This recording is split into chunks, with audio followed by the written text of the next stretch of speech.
د مکې د فتح کولو نه پس د عربو ټولو قومونو د مسلمانانو په مخ کې د تسلیمۍ سرونه ټیټ کړل، لیکن د عربو دوه غټو قبیلو حوازن او بنو ثقیف دا د خپل ځان سپکاوی ګڼه چې د مسلمانانو بری ته د لاس په نامه ودرېږي. نو ځکه دوی د مالک بن عوف په مشرۍ راټول او د مسلمانانو مقابلې ته حنین ته را روان شو. حنین دا د طائف او مکې په منځ کې یو علاقه ده چې د غرونو په منځ کې واقع ده. دوی د جګړې میدان ته د خپلو ځانونو سره خپلې ښځې، بچي او څاروي هم راوړي د دې لپاره چې د جنگ نه څوک ونه تښتي او هر یو کس په بهادرۍ سره جګړه وکړي.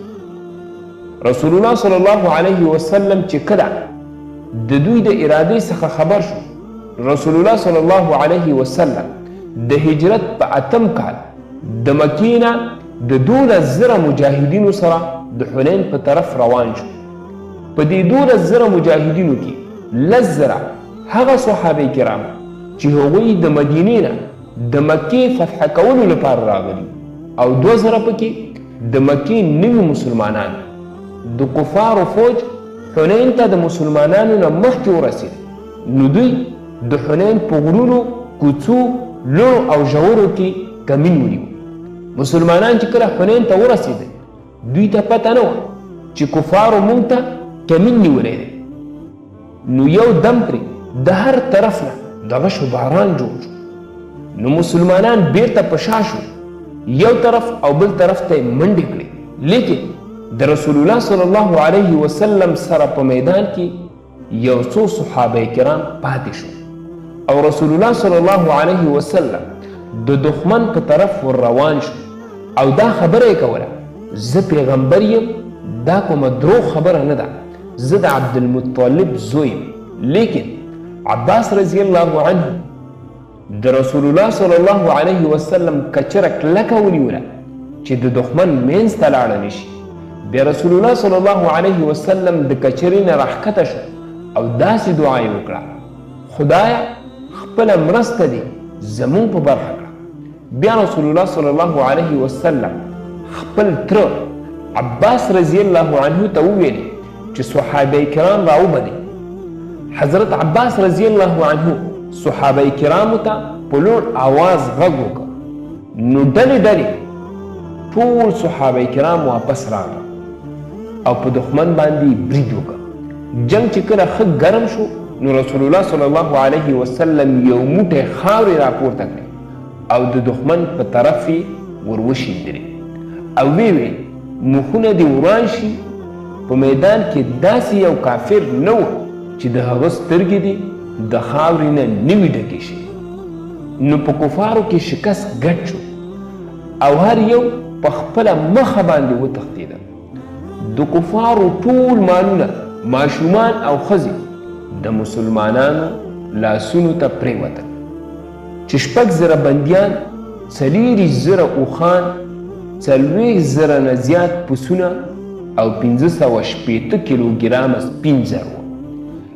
د غنیمتونو د راټولولو نه پس رسول الله صلی الله علیه وسلم د هغه کفارو پسې لاړ چې د طائف طرف ته تښتېدلي وو. کله چې رسول الله صلی الله علیه وسلم طائف ته ورسېدل، نو ګوري چې کفار ټول یوې کلا ته ننوتلي دي. نو رسول الله صلی الله علیه وسلم دغه کلا محاصره کړه، لیکن طائف والاو د مخکې نه په دې کلا کې د یو کال خوراک جمع کړی و. تر ډیره وخته پورې کلا محاصره وه، لیکن د ډیر کوشش باوجود هم کلا فتح نشوله. نو آخر هم رسول الله صلی الله علیه وسلم د کلا محاصره پرېښودله، واپس مکې ته را روان شو او کوم غنیمتونه چې نیولي وو هغه یې په صحابه کرامو تقسیم کړل. تقسیم نه پس د حوازن قبیلې 14 کسان راغلل او اسلام قبول کړ. نو رسول الله صلی الله علیه وسلم او صحابه کرامو هغوی ته خپل مالونه، ماشومان او ښځې واپس کړي. بیا رسول الله صلی الله علیه وسلم مکې ته راغی، عمره ادا کړه او بیا واپس خپل مرکز مدینې ته روان شو. یوه ورځ داسې وه چې په مدینه کې رسول الله صلی الله علیه وسلم ته د یو ځغلولی شوي مهاجر په صفت ښه راغلاست ویلی شوی و. لیکن د 8 کلونو نه پس نن ورته په داسې حال کې ښه راغلاست ویلی کېږي چې مکه یې فتح کړې، د مکې د اوسیدونکو غرور، تکبر او جاهلیت یې تر پښو لاندې کړې. د حنین دا جګړه د رسول الله صلی الله علیه وسلم د عربو سره آخرنۍ جګړه وه. د عربو سره چې د بدر په میدان کې کومه جګړه شروع شوې وه، آخر هم د حنین په میدان کې پای ته ورسېدله.